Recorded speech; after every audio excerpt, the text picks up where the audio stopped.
하나님 말씀은 사무엘상 24장 1절에서 11절까지 말씀, 저와 여러분이 한 절씩 교독합니다. 사울이 블레셋 사람을 쫓다가 돌아오매 어떤 사람이 그에게 말하여 이르되, 보소서 사울이 엔게디 광야에 있더이다 하니,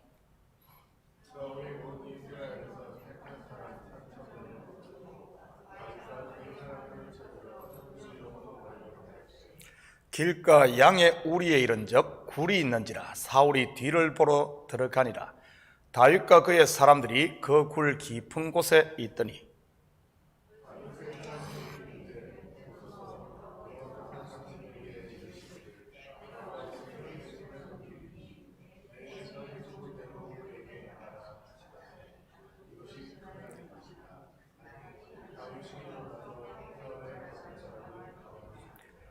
그리한 후에 사울의 옷자락 뱀으로 말미암아 다윗의 마음이 찔려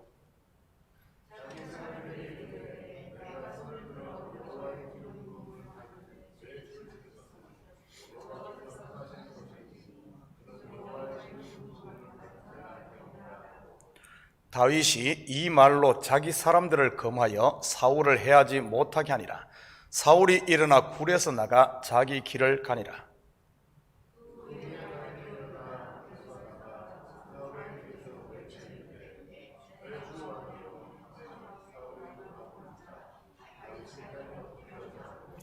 다윗이 사울에게 이르되, 보소서 다윗이 왕을 해하려 한다고 하는 사람들의 말을 왕은 어찌하여 들으시나이까?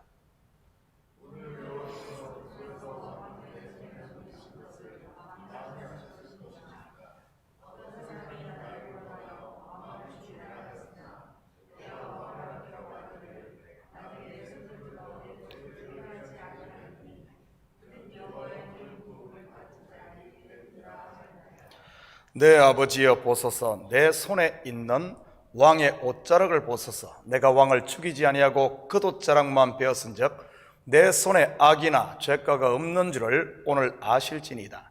왕은 내 생명을 찾아 헤아려 하시나 나는 왕에게 범죄한 일이 없나이다. 아멘. 좋은 아침입니다. 차기 이스라엘 왕으로 연단받는 다윗의 광야 생활에서 터닝 포인트를 맞는 두 사건이 바로 굴에서 일어납니다. 먼저는 아둘람 굴입니다. 가장 음침하고 낮은 무덤과 같은 그곳, 다윗에게는 인생의 땅끝이었던 곳이지요. 구속사로 본다면 하나님의 독생자가 하늘 보좌를 버리고 신음소리 가득한 이 땅에 내려온 것이지요. 그리고 모든 인생들의 저주를 한 몸에 지시고 죽어 무덤에 내려간 곳이라고는 할까요? 그런데 그 아둘람 굴에서 어떤 일이 일어납니까? 400명의 환난당한 자, 빚진 자, 마음이 원통한 자를 얻게 됩니다. 이들이 누구겠습니까? 영적으로 보면 바로 저와 여러분이지요. 세상에서 더 이상 소망을 찾지 못하고 하나님께만 소망을 둔 하늘 백성들 말이지요. 그런데 그곳에서 그는 새벽에 여명을 노래합니다. 비파야 스고마 깰지어다 내가 새벽을 깨우리로다. 그들을 통해 세워질 하나님의 나라 말이지요. 그리고 또 한 번의 사건이 오늘 읽은 엔게디 골짜기에 있는 굴에서 일어납니다. 이 굴에서는 어떤 일이 일어났는지 같이 한번 살펴보도록 하겠습니다. 이스라엘을 침범한 블레셋을 몰아내고 돌아온 사울은 다윗이 엔게디 광야에 있다는 소식을 듣게 됩니다. 블레셋과 전쟁을 치르느라 모든 백성이 지쳐 있을 텐데도 그는 아랑곳하지 않고 3,000명의 군사들을 이끌고 덜염소 바위로 다윗을 잡으러 가지요. 3절입니다. 길가 양의 우리에 이른적 굴이 있는지라 사울이 뒤를 보러 들어가니라. 다윗과 그의 사람들이 그 굴 깊은 곳에 있더니, 여기에 참 재미있는 표현이 나옵니다. 덜염소 바위로 가던 사울이 양의 우리에, 그 우리가 있는 그 굴에 들어갑니다. 그것도 급히 볼일을 보려고 말이지요. 사실 생리현상보다 더 급한 게 어디 있겠습니까? 의미가 있는 표현 아닌가요? 들염소 같은 사울이 양의 우리 한가운데 굴로 들어간 모습요. 그 굴 안에는 바로 다윗과 그와 함께한 600명이 숨어 있었으니까요. 바로 양들 속에 들어간 것이지요. 우리말의 원수는 외나무 다리에서 만난다라고 하던가요? 아무리 왕이라 할지라도 볼일 보는데 옆에 보초 세우지는 않을 것 아닙니까? 한마디로 사울은 도간에 든 쥐꼬리 되었네요. 3,000명의 군사를 데리고 왔지만 지금과 같은 상황에는 아무런 도움이 되지 않는 것이지요. 사울에게는 가장 큰 위기요, 반면 다윗에게는 절호의 기회가 온 것입니다. 다윗도 내심 그렇게 생각하지 않았겠습니까? 말은 안 해도 아마 심장이 뛰었을 것입니다. 살다 보니 이런 날도 다 오는구나 하고 말이지요. 4절 같이 봅니다. 다윗의 사람들이 이르되 보소서, 여호와께서 당신에게 이르시기를 내가 원수를 내 손에 넘기리니 내 생각에 좋은 대로 그에게 행하라 하시더니 이것이 그 날이니이다 하니 다윗이 일어나서 사울의 겉옷자락을 가만히 베니라. 그때 옆에 있던 자기의 사람들이 하나님의 말씀, 하나님의 뜻을 들어 하나님이 주신 기회라고 거들지요. 그들의 소리가 얼마나 반갑고 크게 들렸겠습니까? 먼저는 그의 마음이 끌렸을 것이고, 또 환경이 받쳐주며 무엇보다도 함께한 사람들까지 하나님의 말씀을 들어 확신을 주니 말이지요. 한마디로 삼박자가 딱 맞아떨어진다고나 할까요? 그런데 다윗은 이런 상황에 단칼에 사울의 목을 베는 대신 머뭇머뭇하며 겨우 그의 겉옷자락만 뱁니다. 어째 이런 일이? 다윗이 소심해서일까요? 아니면 너무 그의 성품이 관대해서 그런 것일까요? 사울의 겉옷자락만 벤 다윗, 그런데 그 겉옷자락을 벤 다윗은 양심에 심한 가책을 받습니다. 그리고 그는 단호하게 자기와 함께한 사람들의 요구를 거부할 뿐만 아니라 사울을 해하지 못하게 명령까지 내립니다. 그렇다면 왜 다윗은 이 양심의 가책을 받고 또 이렇게 행동했던 것일까요? 우리 6절 같이 봅니다. 자기 사람들에게 이르되 내가 손을 들어 여호와의 기름 부음을 받은 내 주를 치는 것은 여호와께서 금하시는 것이니 그는 여호와의 기름 부음을 받은 자가 됨이니라 하고, 이 속에는 영적인 깊은 의미가 있습니다. 바로 스스로의 힘으로 하나님의 일을 이루려고 했던 자신의 옛사람을 본 것입니다. 다시 말해 자기 속에 사울이 있음을 본 것이지요. 사울이 바로 자기 스스로의 힘으로 왕이 된 경우 아닙니까?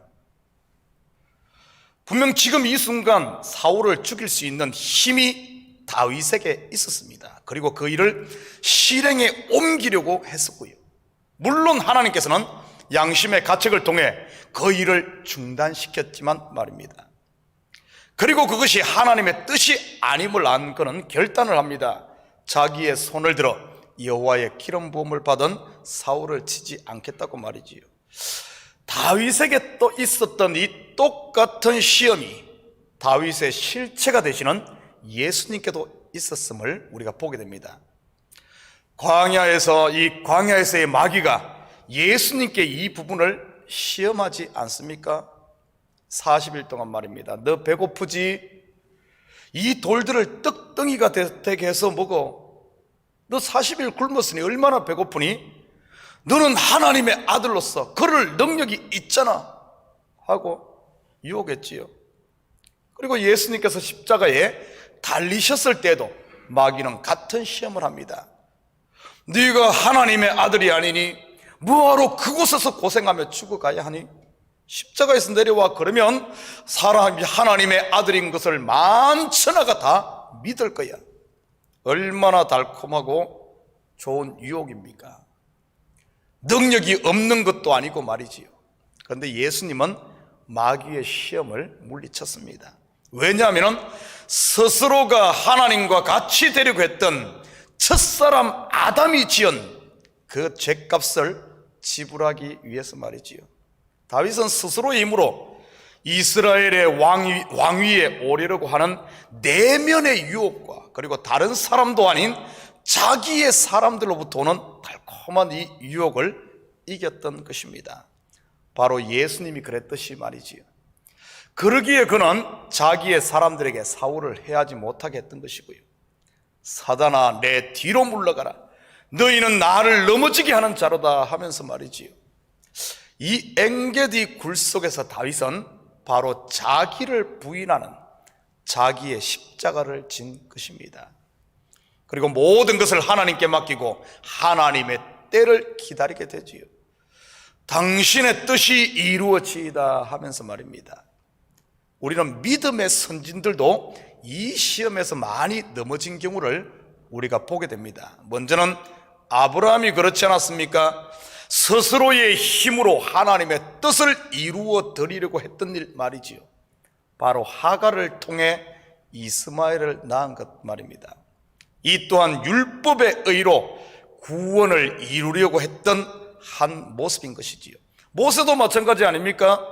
그가 40세가 되었을 때 자기의 힘과 권력으로 이스라엘을 구원하려고 했지요. 물론 보기 좋게 참패하고 살인자가 되어 광야로 도망갔지만 말이지요. 이들 조상들이 실패한 이 일을 다윗은 멋지게 극복합니다. 바로 예수 그리스도가 사단의 거짓을 파고 승리할 것을 예표하는 모습입니다. 그리고 사울은 아무것도 모르고 자기의 볼일을 보고 굴에서 나갑니다. 그때 다윗도 굴에서 나가 사울을 뒤에서 부르고 그에게 절을 합니다. 9절입니다. 다윗이 사울에게 이르되 보소서, 다윗이 왕을 해하려 한다고 하는 사람들의 말을 왕은 어찌하여 들으시나이까? 왜 이렇게 사울이 다윗을 죽이려고 하는 것일까요? 그가 사람들의 말에 귀를 기울이고 있기 때문이라고 다윗이 말하네요.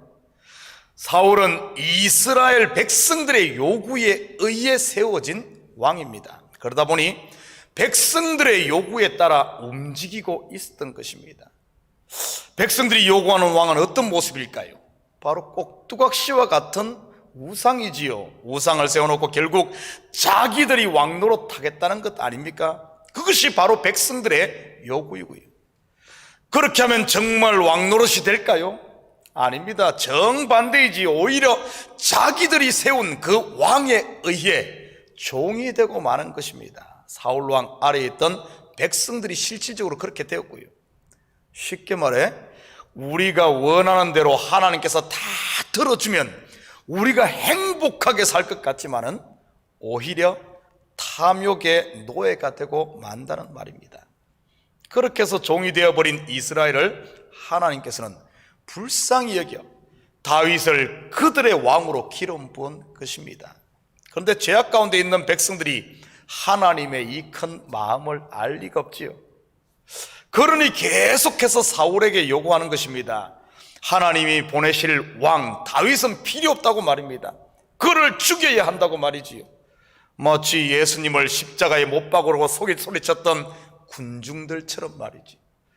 바로 지금 다윗은 그 짓에 속아 종노릇하는 사울에게 이 사실을 알려주고 있는 것입니다.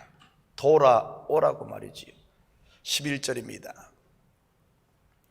내 아버지여 보소서, 내 손에 있는 왕의 옷자락을 보소서. 내가 왕을 죽이지 아니하고 그 옷자락만 베었은즉 내 손에 악이나 죄가가 없는 줄을 오늘 아실지니이다. 왕은 내 생명을 찾아 헤아려 하시나 나는 왕에게 범죄한 일이 없나이다. 그리고 다윗은 내 아버지라고 외치며 중심으로 돌아올 것을 사울에게 구합니다. 원수인 사울을 말이지요. 저는 이 다윗의 마음이 지금 우리를 향한 우리 예수님의 마음이 아닐까 생각합니다. 비록 원수일지라도 한 영혼도 잃지 않으려는 하나님 아버지의 마음 말이지요. 바로 이런 양을 찾기 원하시는 그 예수님의 마음, 집떠난 둘째가 돌아오기를 간절히 바라는 그 아버지 마음 말이지. 다윗은 자신이 사울을 죽일 생각이 조금도 없음을 말합니다. 이 말은 예수님 또한 율법을 폐하러 온 것이 아닙니다.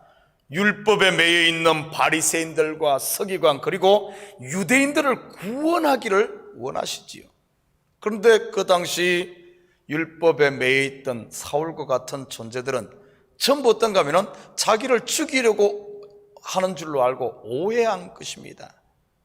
예수님은 저와 여러분의 죄를 파헤쳐 심판하기 위해 오신 분이 아니라는 사실입니다. 우리가 받아야 할 모든 저주와 심판은 친히 본인이 십자가에서 지시고 우리를 그곳에서 해방시키기 위해 오신 것이지요.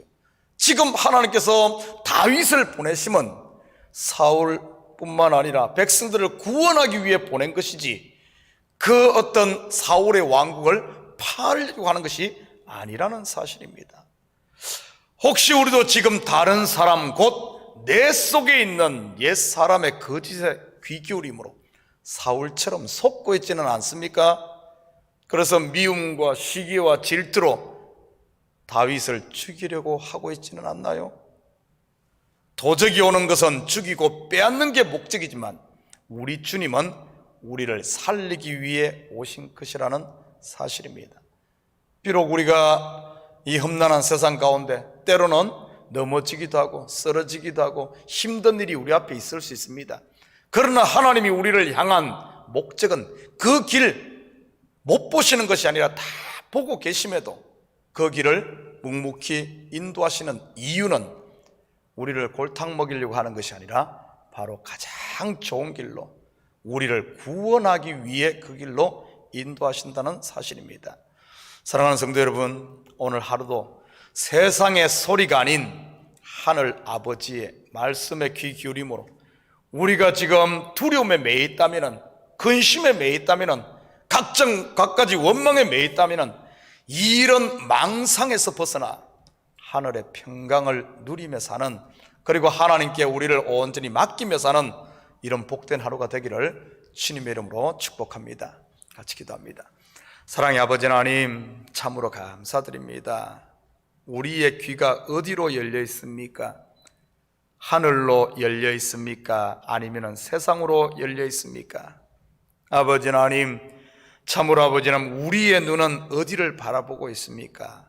어두운 그늘만 바라봅니까? 아니면 빛 대신 주님을 바라봅니까? 하나님, 이 새벽 혹시 우리의 마음이, 우리의 귀가, 우리의 눈이 세상으로 열려 있었다면 아버지 하나님, 이런 것들은 닫혀지고 참으로 하늘 문이 열리고 하늘을 향해 활짝 열려짐으로 말미암아 두려움 대신에 담대함이, 근심 대신에 감사가, 아버지 하나님 평강이 주장하는 오늘 하루 삶이 되게 우리 주님 축복하여 주시옵소서.